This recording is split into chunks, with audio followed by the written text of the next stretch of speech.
सर्वोपनिषदो गावो दोग्धा गोपालनंदनः पार्थो वत्स సుధీర్భోక్త దుగ్ధం గీతామృతం మహత్ అని ఒక శ్లోకం ఉంది.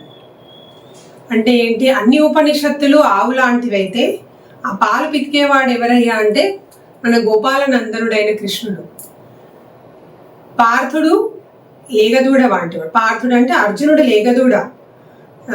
భోక్త ఎవరు అంటే ఆ పాలని భుజించే వాళ్ళు ఎవరు అంటే సుధి అంటే ఏంటి, మంచి బుద్ధి గల వాళ్ళు, అంటే బుద్ధిమంతులే దాన్ని అనుభవించే వాళ్ళు.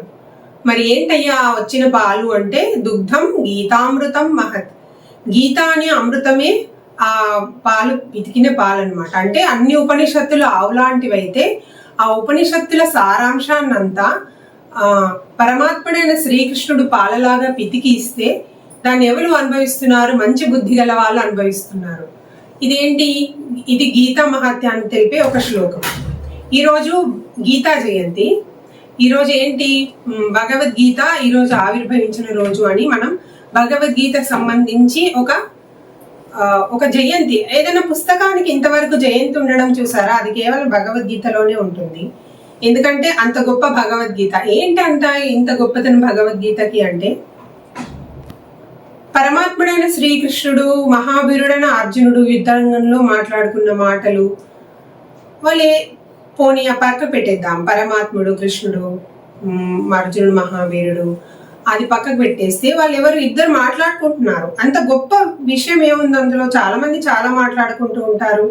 5000 సంవత్సరాల తర్వాత కూడా అది ఎందుకు అంత గొప్పగా నిలిచిపోయింది అంటే అందులో అంత గొప్పదనం ఉందండి. ప్రతి జీవితంలో వచ్చే ప్రతి సమస్యని మనం ఎలా ఎదుర్కోవాలి, మన జీవితాన్ని ఎలా ఫేస్ చేయాలి, మన భావన ఎలా ఉండాలి, ఇవన్నీ కూడా భగవద్గీతలో ఉన్నాయి.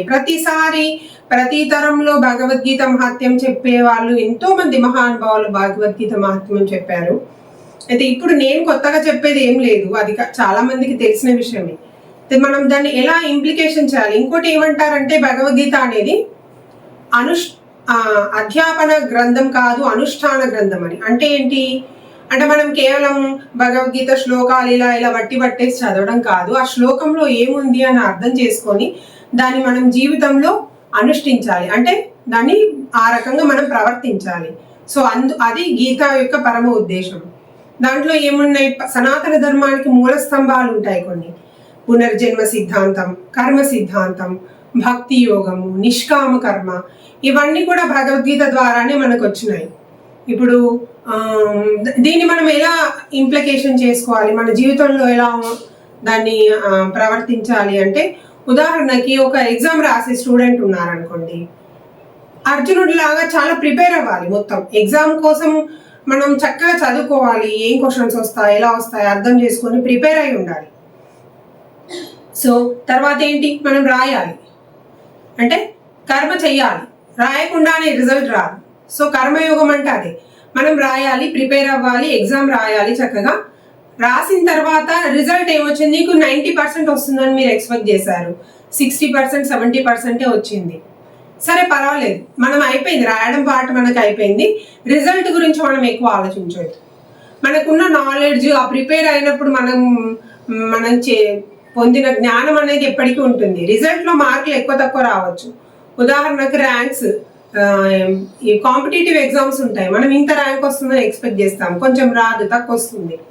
ఇట్స్ ఓకే, పర్లేదు. నీవు మళ్ళీ కరెక్షన్ చేసుకుంటూ మళ్ళీ ముందుకెళ్తావా, లేదంటే నీకు వచ్చిన దానిలోంచి ముందుకెళ్ళడం, పాజిటివ్ యాటిట్యూడ్ అనమాట.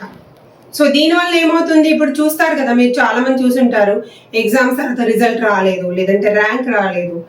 ఎన్నో కారణాల వల్ల పిల్లలు చిన్న దానికే సూసైడ్ దాకా వెళ్ళిపోతున్నారు. ఎందుకంటే వాళ్ళకి ఈ యాటిట్యూడ్ లేదు. మనం ప్రిపేర్ అయ్యాము, మనం రాసాము, మన కర్తవ్యం మనం నిర్వహించాము, తర్వాత ఫలితం అనేది మనం ఇంకా వదిలేయాలి. ఫలితం ఎలా వచ్చినా స్వీకరించడానికి సిద్ధమై ఉండాలి. దానివల్ల ఏమవుతుంది, ఇలాంటి నిరాశ నిస్పృహ గురైపోయి మొత్తానికి అర్జునుడి లాగా ఆయుధాలు వదిలేసిన జీవితం ఇంకా వృధా అని అలాంటి ఆత్మహత్య టెండెన్సీస్ ఉన్నాయి కదా, సూసైడల్ టెండెన్సీస్, ఇవన్నీ ఉండవు భగవద్గీత చదవడం వల్ల. ఓకే, సో భగవద్గీత అనేది అందరూ చదివి అర్థం చేసుకొని ఆచరించండి. ఎంతో మంది మహానుభావులు చెప్పిండే నేను కూడా కొంచెం నేను సైతం ప్రపంచాగ్నికి అన్నట్టుగా నేను కూడా కొంచెం భగవద్గీతలో మీ అందరికీ దానిలో మోటివేషన్ ఇద్దామని చిన్న వీడియో చేయడం జరిగింది. ఓకే, జై శ్రీకృష్ణ.